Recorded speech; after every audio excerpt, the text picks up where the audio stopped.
Hello guys, and welcome back to this channel, where today guys, I'll be showing you how to open a dispute on DHgate. So guys, the first thing that you of course need to do is go to DHgate.com and you'll be greeted by a website like this.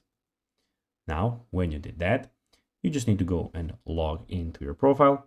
But guys, if you do not have one, of course, you can go and register to DHgate. But of course, if you do not know how to do that, you can always find how you can do it on our YouTube channel. Now guys, when we got that out of the way, let's see what we actually have in front of us here.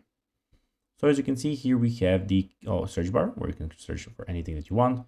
We have all the categories. In the top right corner, we have your name. And if we think about that, we have your recently viewed stuff, your favorite stuff, and your shopping cart at the end. But now guys, let's see how you can actually go and open a dispute on DHgate.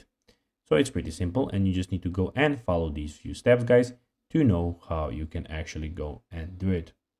So basically what you need to do guys is first you need to sign into your DHgate account and find the related order.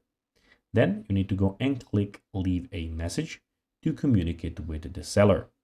After that, if you research an agreement with the seller, including return, refund, or item replacement, please then follow the conditions that you've both agreed to.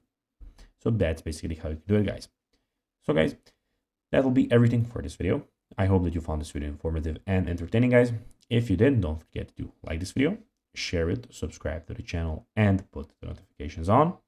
And guys, if you could do this, it will be pretty cool, because this is the way that we have to go and grow our channel. So guys, that'll be, as I said, everything for this video. I hope that you found it informative, and guys, as always, I'll be seeing you in the next video. Bye guys.